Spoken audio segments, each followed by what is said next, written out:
everyone. Myself Dr. Swati Daya from the Department of Cardiology in UN Mehta Institute of Research in Cardiology. Today we are going to discuss the topic of myocardial viability. What is myocardial viability? It depends what do you want to know. It is after post-MI myocardium if the perfusion is normal or the myocardium is ischemic, stunned, hibernating or non-viable. We call it a viable myocardium that is dysfunctional due to ischemia but potentially salvageable upon revascularization. Clinically, that is the presence of dysfunction myocardium at rest with a potential for functional recovery on restoration of normal blood supply. If we talk pathophysiologically, these are the cardiomyocytes which are alive, defined by presence of cellular, metabolic and microscopic contractile function. What are the molecular changes after MI and what is their impact on viability? Immediately, that is after seconds to minutes of ischemic injury, there is depletion of ATP, there is dysfunction of ion channels, mitochondria, and there is oxidative stress. It is still viable if ATP is preserved. Then comes the early injury, which occurs minutes to hours. There are two types of signaling happening there. One is apoptotic and other is necrotic. Once necrotic, it will become non-viable. Then comes the inflammatory phase, the cleanup or remodeling phase, in which macrophages infiltration occurs. The myocytes surrounding infarct are recruited by the reperfusion. Then comes the proliferative phase, which occurs days to weeks, in which there occurs angiogenesis and fibrosis. Last is the chronic remodeling, which happens weeks to months, in which there is left ventricular dilatation, there is chronic hibernation, there are compensatory hypertrophy. If the myocardium is in hibernation, it's still viable. Histopathology, when blood supply to the myocardium is abruptly interrupted, necrosis of cardiomyocytes starts rapidly with around 13% necrotic cardiomyocyte noted in the area at risk after only 30 minutes. During the first hours after a severe ischemic insult, multiple inflammatory pathway and metalloproteinases are activated, leading to replacement of the necrotic myocardial tissue by an irreversible fibrotic scar. With lesser degree or duration of blood flow reduction, however, myocardium may remain viable in a state of hibernation or stunning, potentially regaining its function after revascularization. So there are two types if we say of the viable myocardium. It's stunned or it's hibernating. Stunned is the transit post-ischemic phase in which there is loss of contractile apparatus and increased glycogen stores with loss of sarcoplasmic reticulum. And hibernating is chronic, but it is still reversible contractile dysfunction resulting from prolonged reduced coronary blood flow. It involves an adaptive downregulation of myocardial metabolism and function to match the diminished oxygen supply. But both of these can lead to irreversible injury if no reperfusion happens. What are the characteristics of a viable myocardium? There is a preserved wall thickness. There is preserved contractility or contractile reserve. There is presence of active metabolism and the transmural scar is not yet present. What is the significance of myocardial viability assessment? We'll have to differentiate between if the myocardial dysfunction is reversible or irreversible, if it is stunned, if it is hibernating, or it has scarred. It helps in predicting functional recovery and prognosis. If non-viable, there is high chances of persistent heart failure despite our intervention. And it helps in selecting candidates for advanced therapies. If it is non-viable, we have to go for end-stage heart failure management. What is the significance? We'll continue, but how we are going to measure it, how we see the viability of a myocardium, we have 3 to 4 non-invasive modalities like echo, through which we measure the loss of contractile function, the PET, through which we see the metabolic adaptation, that is the increased glucose transporter 1's receptors. Cardiac MRI help in assessing the ultrastructural changes, that is the extracellular space, and PET scan, gene expression, increased mRNA, TNF, NOS or apoptosis. What is current data on viability guided revascularization? Initially, like in 2002, we have a meta-analysis of myocardial viability testing and impact of revascularization on prognosis in patients with coronary artery disease and left ventricular dysfunction. What it says is that if we do revascularization in a viable myocardium, the mortality is significantly low as compared to medical management, whereas a non-viable revascularization doesn't help in any mortality benefit. There were around 3,088 patients in this meta-analysis with EF of 30% and there was 25 months follow-up. There were 24 studies, thallium, FDG, PET, DSC. But there was no difference in these modalities of viability. It was observational, non-randomized, unblinded, and hence subject to publication as well as other biases. There was no information of what medical therapy were these patients on, and there was no well-defined viability definitions. Except for these meta-analysis initial, which shows the benefits of viability, we came to two main trials, that is part 2, F18 fluorodeoxyglucose positron emission tomography imaging assisted management of patients with severe left dysfunction and suspected coronary disease, and STITCH trial. Both of these trials were unable to correlate with the meta-analysis findings. The part 2 trial was in severe LV dysfunction and CAD patients, male predominant, done with a standard PET scan. The predefined primary outcome, that is the mortality benefit, after 5 years there was no statistically significant difference between the groups of the standard arm and the PET scan arm. But there were limitations. There was no strict protocol adherence. Even 25.7% patients with viable myocardium did not undergo revascularizations. And some patients, despite low viability, had undergone revascularization. Another important trial, STITCH trial, although this trial was basically about CABG versus medical management, but the post-hoc analysis was done for viability. There was 1,212 ischemic heart disease patients with EF less than 30%.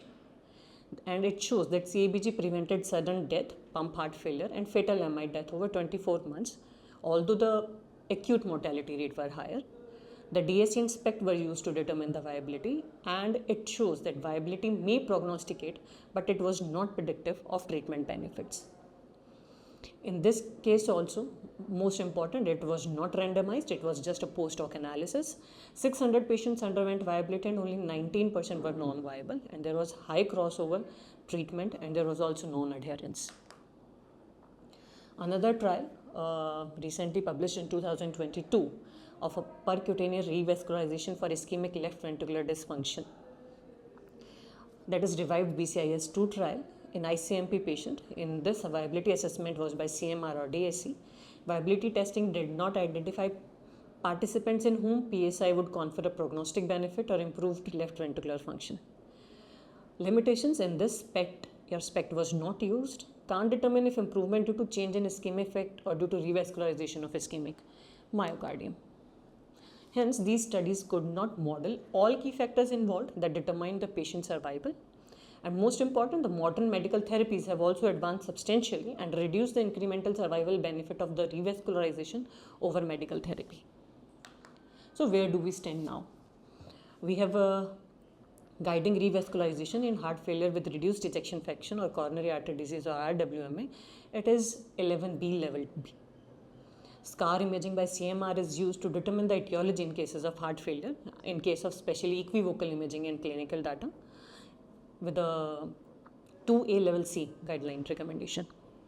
It can be used for deciding revascularization in heart failure, especially in late presentation acute coronary syndrome patients. It helps in selecting optimal revascularization strategy in patients in which we have complex coronary artery disease, deciding about PCI or medical therapy in CTO patients, that is how viable the myocardium is and if we can keep the patient on medical therapy. And CMR also guide lead positioning in CERT. Now, what are the non-invasive modalities of viability assessment? First one is echocardiography. The principle being the scarring leads to thinning of the LV wall and there is increased echo backscatter, and there is myocardial contractile reserve. The effects of ischemia, there is decrease in the amplitude of contraction and as well as there is delay in the onset of contraction. The velocity of contraction decreases, and hence we have markers for poor revascularization outcome in echo. We measure the end diastolic wall thickness if it is less than 6 mm, or what is the LV end diastolic volume if it is more than 130 ml, both being the poor outcome. Another thing which we can use is stress echo, in which we use low dose dobutamine, that is about 2.5 to 10 microgram per kg per minute. It leads to coronary and systemic vasodilation. It increases perfusion, decreases afterload, and has a mild inotropic effect. And after this, we look for the wall thickness and endocardial excursion. This is the low dose dobutamine. We also can increase the dose and we can see the response. If we go up to 40 microgram per kg per minute, it becomes a high dose dobutamine stress test. In biphasic response, there is increase in myocardium contractility in low dose, but it decreases in high dose. This change and this biphasic response means that we have a viable myocardium. There may be a sustained response which indicate viable myocardium. That is, with the increase in dose of dobutamine, the contractility or the wall thickness increases versus a non-ischemic DCM where this response will not be sustained. If there is no response, it is scarring, or if there is deterioration, it means the myocardial blood flow has decreased. One exception to this is there may be no response despite viable myocardium. It may be because of very low coronary blood flow or the beta receptors have downregulated. The stress echo sensitivity is around 76%, whereas specificity has found to be around 81%. This diagram shows what we have already discussed. In the first case, it shows the biphasic response showing a viable myocardium. In the second case, it is showing the sustained response, that as the dose is increasing, the thickness is increasing, again showing a viable response. But in the last, there is no response in the thickness of the myocardium, showing that it is a scar tissue and probably non-viable. Another method which we can use in echocardiography is the strain imaging, similar to the wall thickness. With the stress, we'll have to see how the strain pattern changes. There are various studies about the deformation assessment of viability, and as we can see, most of them they have used either tissue velocity or the strain rate or speckle tracking also. In all these, the sensitivity and specificity ranges from around 70 to 85%. Next modality is nuclear scintigraphy. The principle being, if the myocardium is viable, the cell membrane will be intact, and hence the transport mechanisms will be intact. The radio-labeled drugs which are injected intravenously, they are trapped in the myocardial tissue. Radioactivity within the heart decays by emitting gamma rays, and these interactions between gamma rays and the detectors in the specialized scanners give us the single photon emission computed tomography and positron emission tomography. They create a scintillation event or light output which can be captured by the digital recording equipment to form an image. There are various radiopharmaceuticals which are used for radionuclide imaging, like technetium-99 agents, System EB or tetrosofosmin, with a physical half-life of around 6 hours, most commonly used.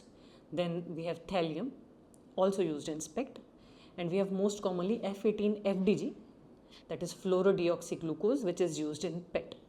These are used in myocardial viability imaging. Sure.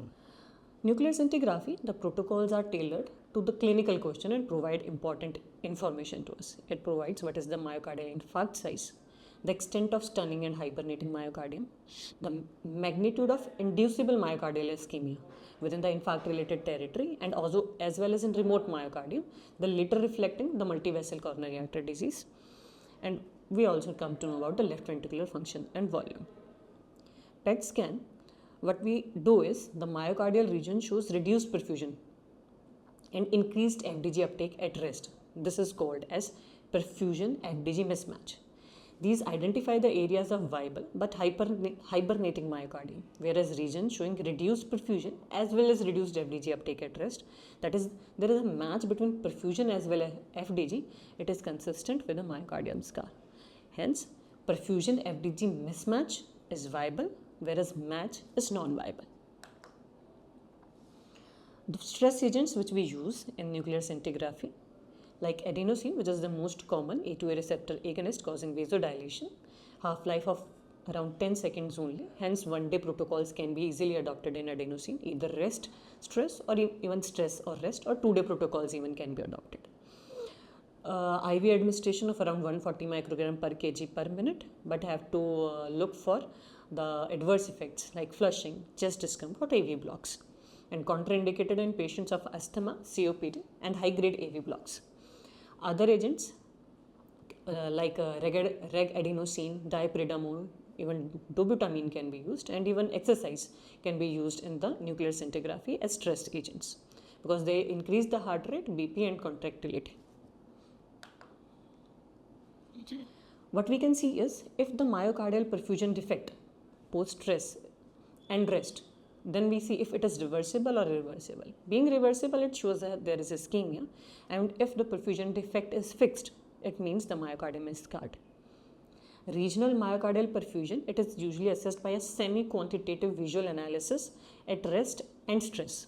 There is summed stress score, SSS or triple S. It is the sum of all the perfusion defects during the stress phase.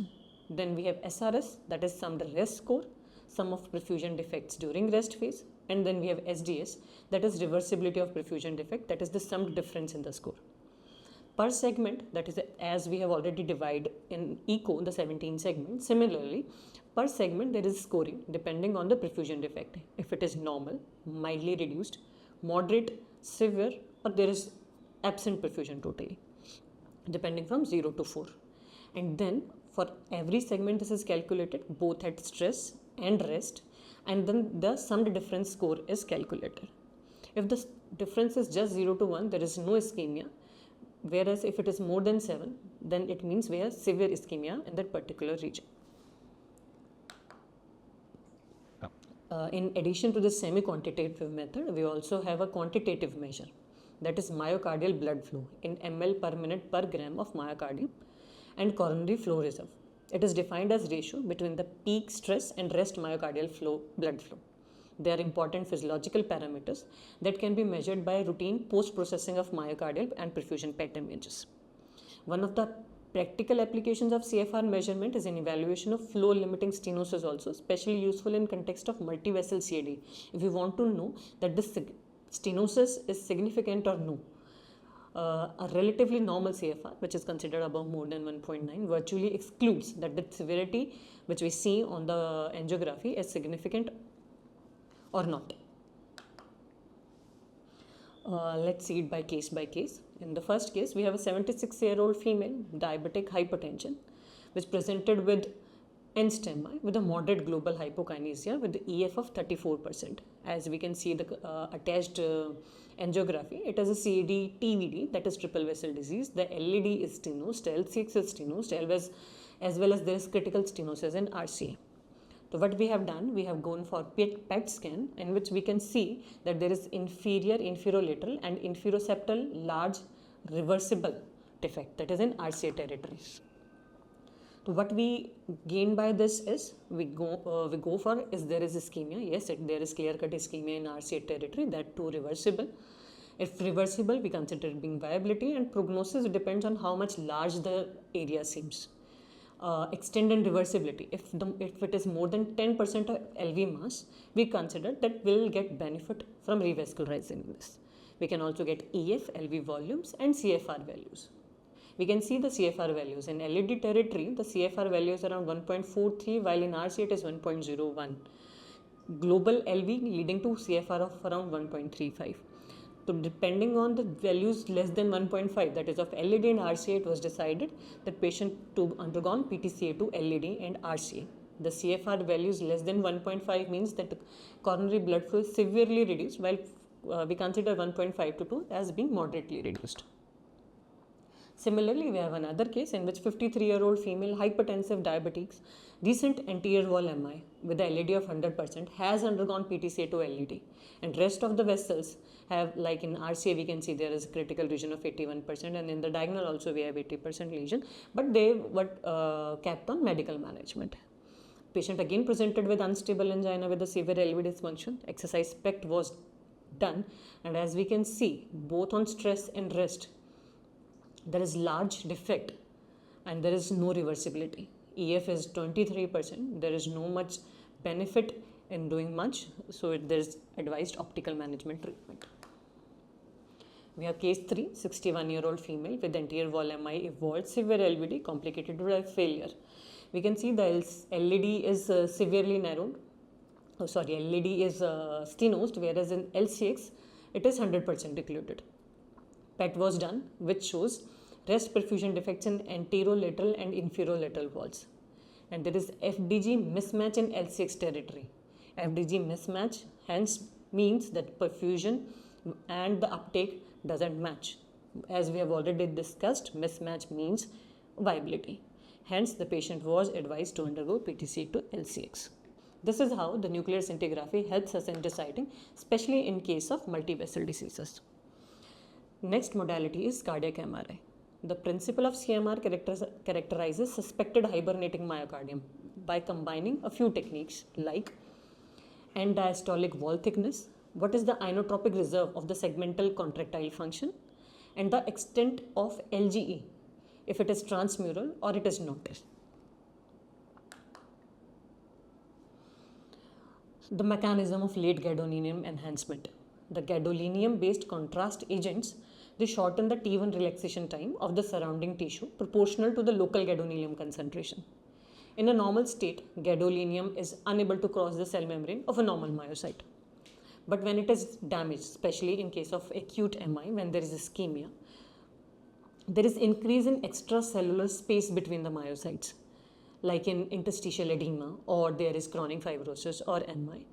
These gadolinium-based contrast agents accumulates in this extracellular space, and hence its washout is delayed after the injection. Thus, areas of abnormal myocardium, it may be infarcted, it may be fibrotic, it may be inflamed or infiltrated. This differentiation is not based on this LGE alone, but these abnormal myocardium will have elevated per voxel GBCA concentration, and there will have a bright signal on T1 weighted images relative to the surrounding normal myocardium. So how we differentiate between acute, chronic and hibernating? If there on CIN image, we can see in acute there will be hypokinesia, akinesia. In chronic also there will be thinning and dysfunction, and similar in hibernating myocardium. But T1, T2 enhancement will only be seen in acute, not in chronic. Hibernating myocardium may or may not show this. But what about LGE? In acute infarct, it will increase as well as in chronic. So thus it is the T1, T2 imaging which will help in differentiating between acute versus chronic.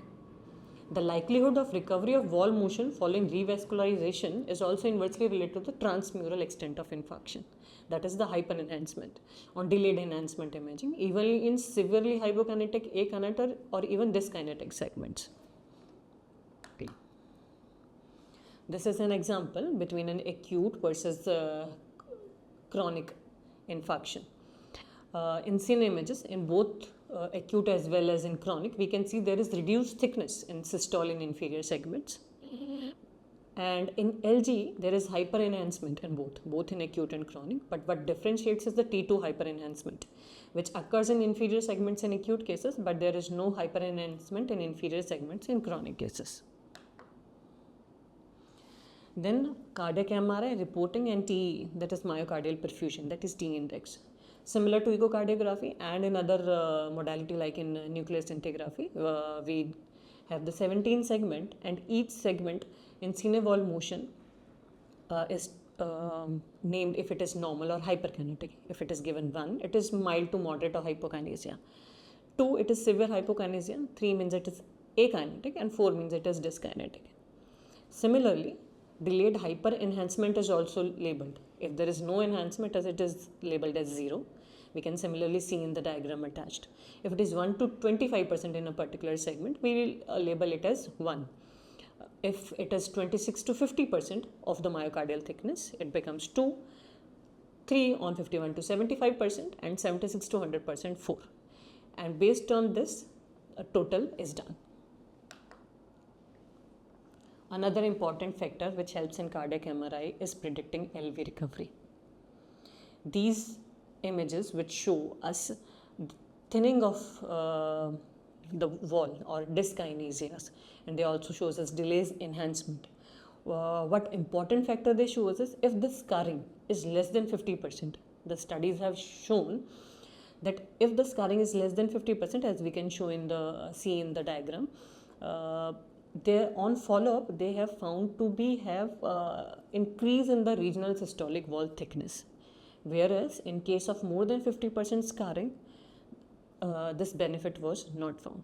Thus, cardiac MRI helps in telling us about viability, wall thickness, myocardial reserve, acute versus chronic, as well as in prognosticating depending on the amount of scarring present.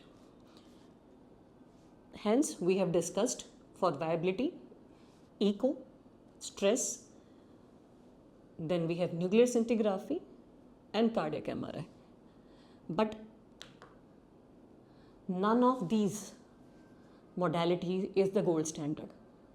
There are strengths, there are weaknesses of each and every modality. Like in MRI, we have seen it consensus reference standard for quantifying ventricular function, volumes, infarct size and scar in MRI. There is no ionizing radiation, important for studies requiring repetitive imaging especially. Versatile, can measure many structural function parameters in a single examination. They are easily reproducible, and prognostic data is also for us to measure.